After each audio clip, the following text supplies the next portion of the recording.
नमस्कार दोस्तों, हमारे YouTube channel Guruji from school में आपका हार्दिक स्वागत है। हम क्लास 10th के सामाजिक विज्ञान विषय का प्रथम चैप्टर स्वर्णिम भारत प्रारंभ से 1206 ईस्वी तक के बारे में अध्ययन कर रहे थे।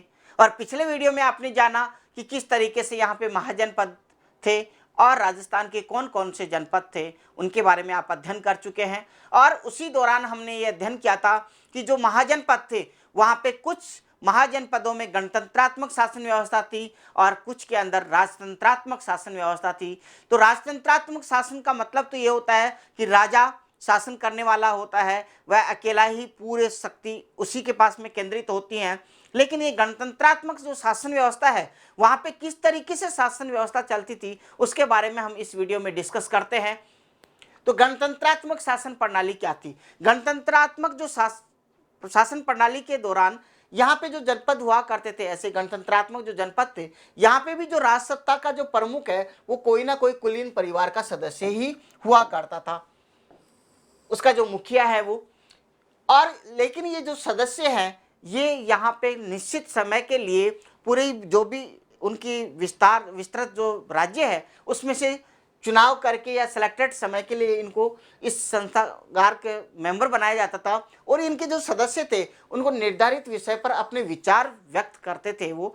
और ये जो विचार व्यक्त करने की जो प्रक्रिया है ये अनयू विरोध के नाम से जानी जाती थी। और संस्थागार उन जनपदों की सबसे बड़ी संस्था थी। कोई भी डिसीजन लेना है तो वह अकेला राजा या इसका प्रमुख नहीं लेके ये पूरी सभा उस विषय पर निर्णय किया करती थी। लेकिन कभी कभी ऐसा भी हो सकता है कि निर्णय में कुछ लोग उससे सहमत हो सकते हैं, कुछ असहमत हो सकते हैं। यदि इस तरीके की बात होती तो विवादग्रस्त जो भी विषय होता वहां पे क्या किया जाता था? मतदान किया जाता था। मतदान कैसे किया जाता था? बहुरंगी सलाखाएं। क्या होती है बहुरंगी सलाखाएं? आप यहाँ पे देख पा रहे होंगे, यहाँ पे ये दो छोटे छोटे फ्लैग हैं। एक को मैंने रेड कलर से डिनोट किया है, दूसरे को मैंने ग्रीन कलर से डिनोट किया है। तो इसका मतलब यदि किसी विषय पर भी यदि आपको मत लेना है उनका, तो उनके पास दोनों ग्रीन और जैसे मान लो रेड कलर की दो फ्लैग हैं, वह यदि पक्ष में है जैसे मान लो उन्होंने ग्रीन उठा देंगे, और यदि विरोधी हैं तो रेड। ऐसा एक माना कलर हो सकता है, अन्य भी हो सकते हैं उस समय, लेकिन क्योंकि आज प्रचलन में यही कलर ज़्यादा है, निगेटिव के लिए अपन रेड यूज करते हैं, ग्रीन सिग्नल के लिए ग्रीन, इसलिए मैंने यहाँ पे आपको समझाने के लिए इस तरीके के कलर लिए हैं।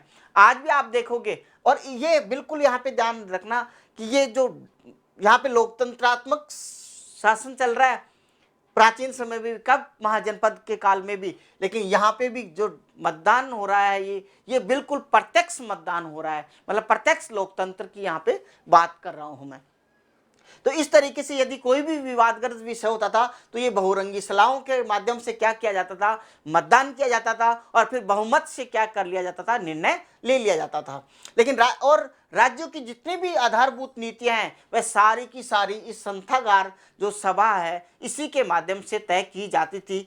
तो और इन विशाल यदि गणराज्य हैं तो वहां पे केंद्रीय संस्थागार भी होता था, और प्रांतों के अंदर प्रांतीय संस्थागार भी होते थे, ताकि निर्णय लेने में दिक्कत नहीं हो, कठिनाई नहीं हो, इसलिए ऐसी व्यवस्था की गई थी। लेकिन कालांतर में क्या हुआ कि आपसी गुटबाजी और फूट के कारण ये गणराज्यों का पतन हो गया। और दूसरा प्रमुख कारण एक और ये भी है कि ये जो समकालीन जो राजतंत्रात्मक जो शासन थे या महाजनपद थे उनकी विस्तारवादी नीति के कारण भी इन गणराज्यों का पतन हुआ। इसका कारण ये हुआ कि जैसे मान लो राजा अकेला ही डिसीजन लेने वाला है तो वह तुरंत आक्रमण का डिसीजन ले सकता है, लेकिन इनको गणराज्यों को क्या करना है, उसके प्रति उत्तर में क्या करना है, तो वह डिसीजन लेने के लिए इनको मीटिंग बुलानी होती थी संस्थागार की, और उसके बाद में ही डिसीजन होता था कि हमें इसको काउंटर करना है या और कोई निर्णय लेना है।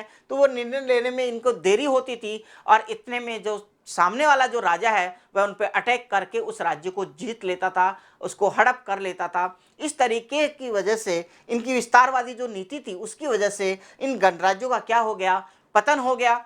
यदि आपको ये वीडियो अच्छा लगता है तो लाइक एंड शेयर करें और हमारे चैनल को सब्सक्राइब करें। Thank you for watching.